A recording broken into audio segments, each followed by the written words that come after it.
Good morning students, welcome on the platform of RPS online classes. देखिए, आज ये doubt class, actually इसे doubt नहीं बोल सकते हैं तुम ना, इसे उससे जुड़ा हुआ जितना क्वेश्चन वहां पर है सारे के सारे क्वेश्चन बोल रहे हो डाउट में। ऐसा एक्चुअली होता नहीं है, बट हो सकता है तुम्हारा डाउट हो। तो मैंने ना यहाँ स्पेस कम होने के कारण कुछ क्वेश्चन पूरा और कुछ क्वेश्चन पार्शियली लिखा हूं, मतलब कुछ क्वेश्चन कंप्लीट लिखा गया है, कुछ क्वेश्चन मैं समझ रहा हूं कि वो क्या लिखा गया है और मैं तुम्हें बुक के अकॉर्डिंगली उस क्वेश्चंस के बारे में मैं तुम्हें बता रहा हूं। देखिए यहां पर क्या है कि सबसे पहला क्वेश्चन जो कह रहा है कि जज the equivalent resistance when the following are connected in parallel. मतलब यहाँ कुछ रेसिस्टेंसेस हमें दिए हुए हैं, उसके कुछ वैल्यूज दिए हुए हैं, and we have to perform the connection like parallel and calculate the equivalent resistance for this. तो यहां आप देखो कि सबसे पहले जो यह कह रहा है कि 1 ohm and 10 to the power 6 ohm है। आपको फोकस करना है क्या यहाँ पर, देखिए इक्विवेलेंट रेसिस्टेंस फाइंड आउट करना है। किस तरह का कनेक्शन है? पैरेलल कनेक्शन है। पैरेलल कनेक्शन में जो आर इक्विवेलेंट का वैल्यू हम फाइंड आउट करते हैं उसके लिए ऐसा होता है कुछ कहानी कि आप ये लिख लो 1 by R equivalent is equals to 1 by R one plus 1 by R two plus 1 by R three, ऐसा लिखते हैं। अब यहाँ R1, R2, R3 क्या है? तो the given first resistance 1 ohm is considered as R1 and 10 to the power 6 ohm is considered as R2, but in the given sequence B, 1 ohm is R1, 10 to the power 3 ohm is R2 and 10 to the power 6 ohm is R3।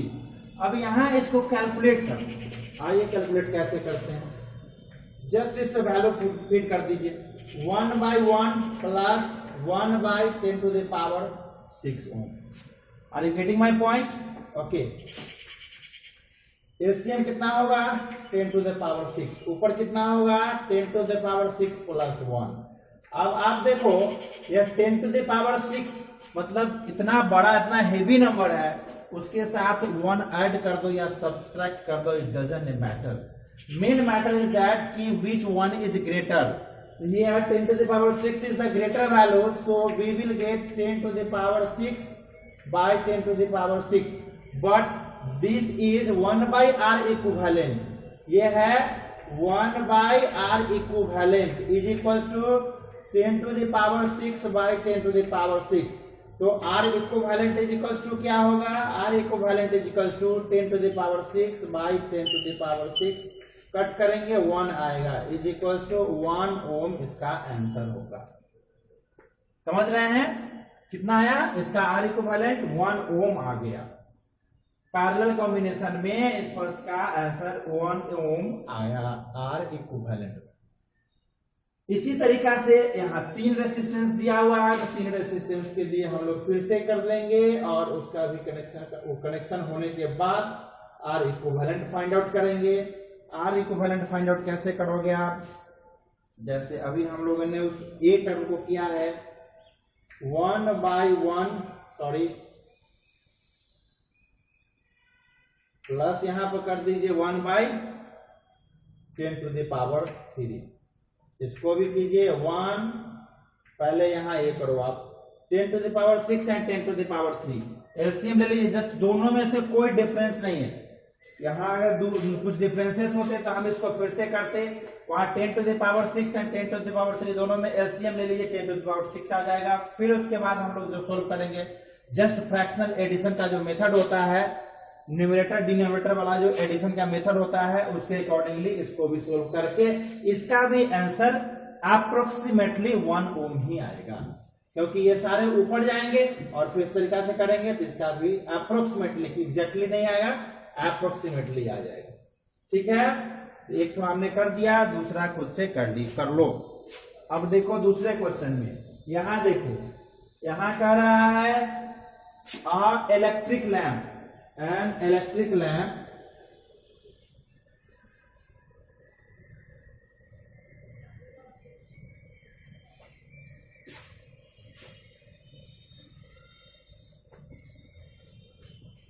कह रहा है an electric lamp of 10 ohm, a toaster of resistance 50 ohm and a water filter of resistance 500 ohm are connected in parallel to a 220 volt source. What is the resistance of an electric iron connected to the same source that takes as much current as all three appliances and what is the current through it?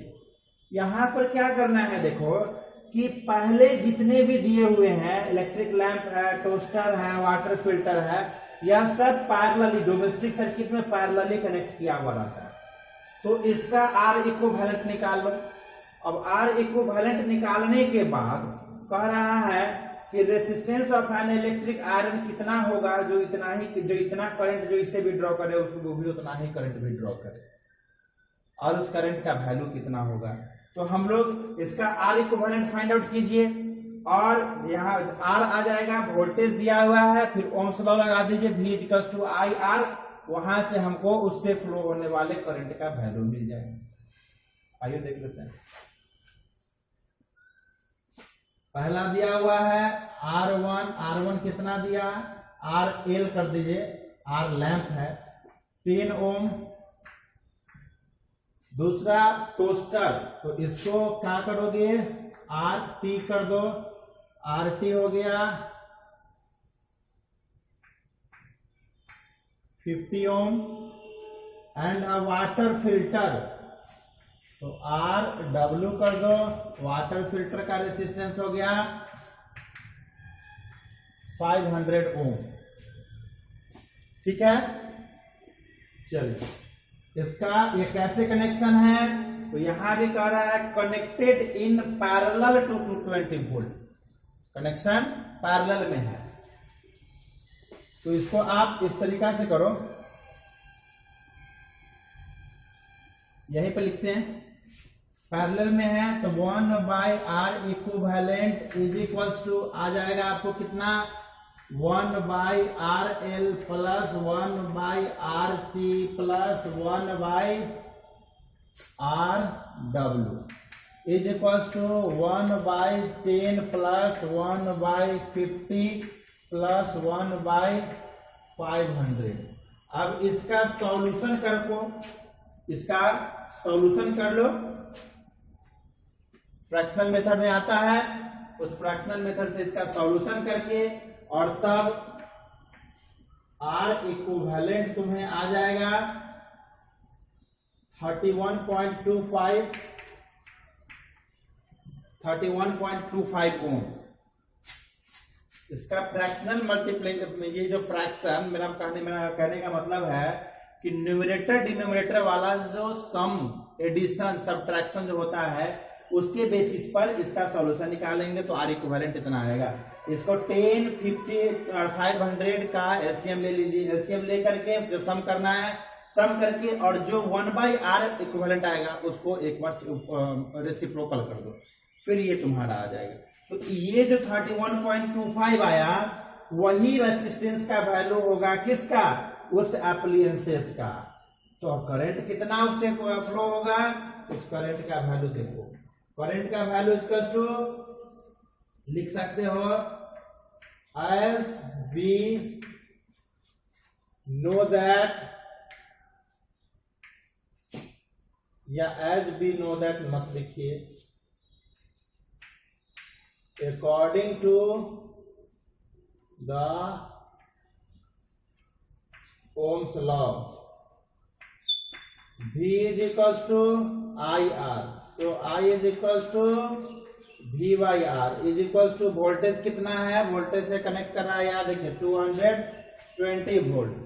तो 220 by R का value यहां से आ गया 31.25 is equals to, इसको cut करके कितना आया 31, 7 3 21, मतलब 7.04 एम्पियर. ठीक है, और अगर ये ना करने आए तो पूछना, फिर क्लास में पूछना, क्लास में आप बता देंगे. से मैथमेटिक्स का फ्रैक्शन का एडिशन आता ही होगा 10 में हो, ठीक है।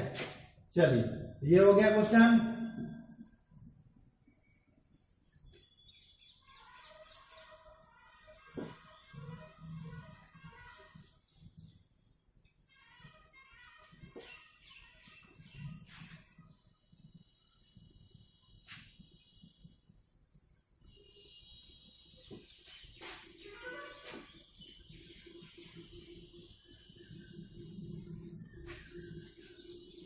क्वेश्चन नंबर 2 हो गया।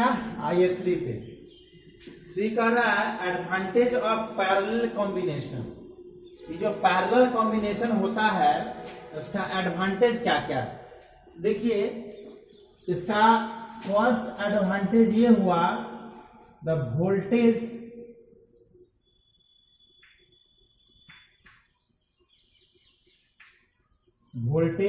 या फिर पोटेंशियल डिफरेंस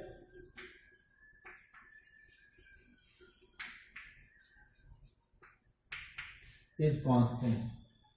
सेकेंड लिख सकते हो आप, क्या लिख सकते हैं सेकेंड में, वोल्टेज पोटेंशियल डिफरेंस लिखे हैं P D is constant. Second में लिख सकते हो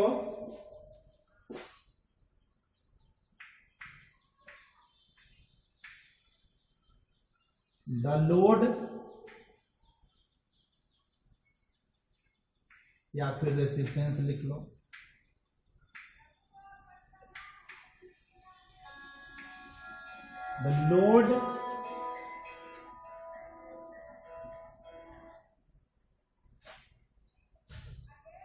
the load resistance is minimum. जो लोड रेसिस्टेंस जो होगा वो इसमें मिनिमम होगा। समझ रहे हैं। वोल्टेज पोटेंशियल डिफरेंस कांस्टेंट होता है। क्यों कांस्टेंट होता है, तो हमको पहले ही आपको बताए थे कि देखिए यह अगर पोटेंशियल डिफरेंस अगर यह 12 वोल्ट का है और यहां से ये देखिए इसमें ये एक फैन लगा दिया गया है, ये फैन का रेसिस्टेंस है। ये देखो ये बल्ब लगा दिया गया है, इधर से एक दूसरा बल्ब ऐसे लगा दिया गया, ठीक है। तो देखिए इसका एक प्लेट से इधर ऐसे जा रहा, दूसरा से ये ऐसे जा रहा। तो यहाँ इस पॉइंट के बीच और इस पॉइंट के बीच जो पोटेंशियल डिफरेंस यहाँ है वही दिखेगा यहाँ पे। सब इस सभी से, चूंकि पाथ यहाँ तक एक ही पाथ आया है, यहाँ से एक अलग पाथ, एक अलग और एक अलग पाथ हो गया हुआ है, जिसके कारण इससे जाने वाले जो करंट का वैल्यू है वो डिफरेंट हो जाएगा। But potential different applied potential difference का वैल्यू जो है वह सेम होगा। और तुम प्रैक्टिकली भी देख सकते हो, अगर तुम्हारे घर में हर एक डिवाइसेस को अलग अलग पोटेंशियल डिफरेंस की जरूरत होती, अलग अलग वोल्टेज सोर्स की जरूरत होती, तो फिर इसे एक कॉमन जगह से, एक कॉमन पावर प्लांट से डिफरेंट जगह को कंट्रोल करना मुश्किल हो जाता और यह इतना इजी नहीं होता, इसका इतना ज्यादा इनोवेशन नहीं होता। इसलिए यह जो हमारे लिए जो एक मतलब पॉजिटिव चीज है वो है कि इसका पोटेंशियल डिफरेंस जो वोल्टेज है वह कांस्टेंट होता है। और द लोड रेसिस्टेंस मतलब जो अगर हम लोग सीरीज में कनेक्ट करते हैं तब जाके उसका जो वैल्यू जितना ज्यादा होते चला जाता है, पैरेलल में उसी रेसिस्टेंस का वैल्यू बहुत ही कम हो जाता है। इसलिए हम लोग इसको, यह दो इसके मेन है और इसके आगे इससे भी डिफरेंट ये है जो हम लोग आगे क्लासेस में पढ़ेंगे। फिलहाल ये तुम्हारे 1 नंबर के क्वेश्चन पूछे जाएंगे जिसमें 2 डिफरेंसेस लिखना इनफ है, ठीक है।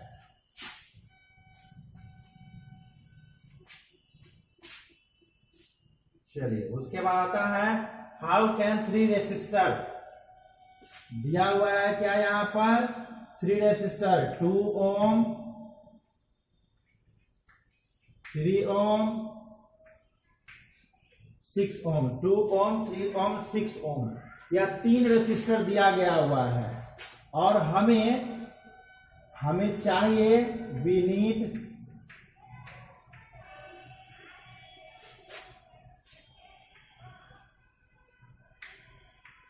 कॉम्बिनेशन which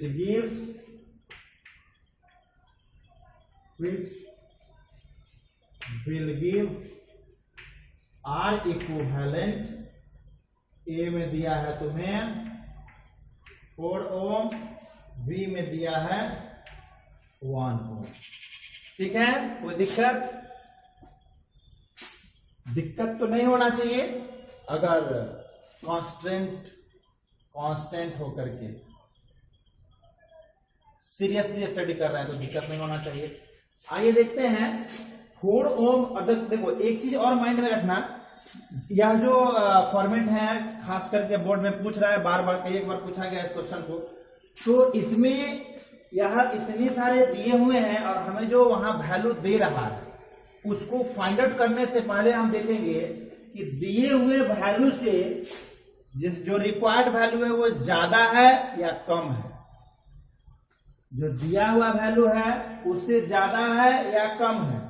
इस दिए हुए वैल्यू से अगर ज्यादा वैल्यू होता है तो डायरेक्टली सभी को सीरीज में कनेक्ट कर दीजिए, वही वैल्यू होगा। अगर इस दिए हुए वैल्यू से जो मिनिमम है उससे भी मिनिमम हो जाता है तो सबको पैरेलल में कनेक्ट कर दो, और इस दिए हुए वैल्यू के बीच में लाई करता है तो इसका मतलब है कुछ सीरीज में लगेगा, कुछ पैरेलल में लगेगा। ठीक है, चलिए फर्स्ट जो 4 ओम है उसको देखते हैं हम लोग कैसे सॉल्यूशन करते हैं। 2 ओम 3 ओम, इसका मतलब हो जाएगा कितना हो जाएगा? 2 ओम और 3 ओम, इसका मतलब कितना हो जाएगा? सीरीज में करते हैं तो 5 ओम हो जाएगा, बट हमें तो चाहिए 4 ओम। हमें कितना चाहिए? 4 ओम। तो 4 ओम, तो यहां पर देखिए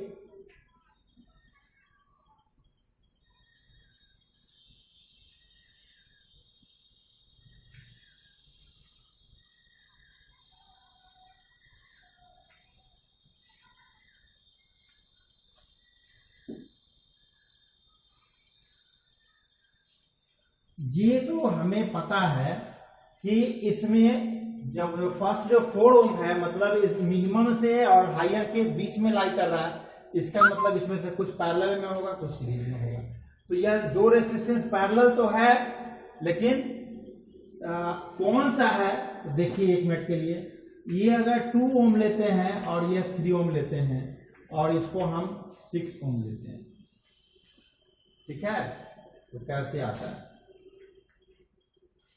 तो हो जाएगा ये 3 इंटू 2 बाई 3 प्लस 2, 6 बाई 5 ओम होगा? नहीं हो पाएगा। कितना दिख रहा है हमें? 6 बाई 5 ओम, 2.5 ओम आ गया। इसका मतलब यह ना इस पे नहीं आएगा। इसे क्या करना होगा?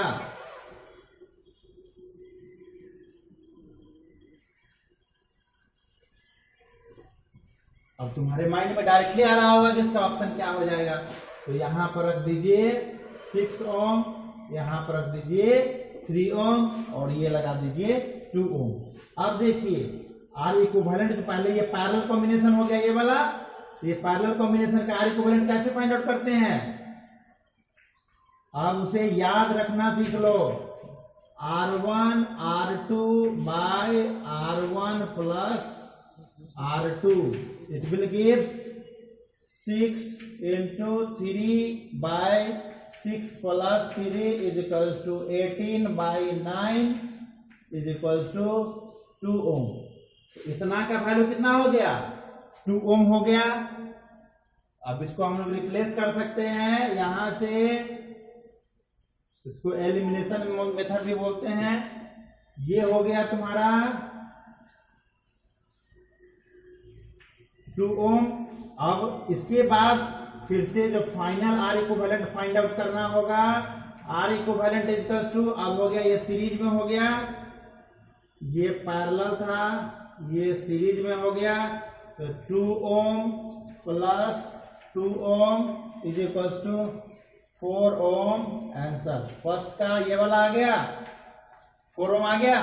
मतलब 3 ओम और 6 ओम को पैरेलल में लगा दीजिए और उसका जो इक्विवेलेंट आता है उसके साथ 2 ओम को सीरीज में लगा दीजिए, हमारा कॉम्बिनेशन आ जाएगा। ठीक है, अब जो लास्ट है यह बी 1 ओम, बी जो है 1 ओम, उसको कैसे फाइंड आउट करते हैं, तो उसको कुछ इस तरीका से फाइंड आउट करते हैं। क्या ये मिनिमम से भी मिनिमम है ना, जो मिनिमम 2 ओम है उससे भी लोअर है, इसका मतलब सभी को पैरेलल में लगा दीजिए, आ जाएगा 2 ओम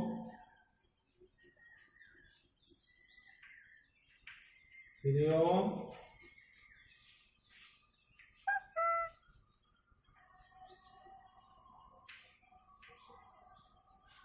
सभी को हमने पैरेलल में लगा दिया। अब पैरेलल में लगाए तो इसका वैल्यू भी कैलकुलेट करके दिखाया तुम्हें कि 1 ओम आता है कि नहीं आता है। तो देखो ऐसे जैसे हम वहां पे डायरेक्ट लिखे हैं ना, तो ऐसा डायरेक्ट इसका भी लिख सकते हैं। बट देखिए एक बार 1/r equivalent is equals to 1/r1 plus 1/r2 plus 1/r3 is equals to हो जाएगा 1/2 प्लस 1/3 प्लस 1/6। एलसीएम क्या हो जाएगा 6।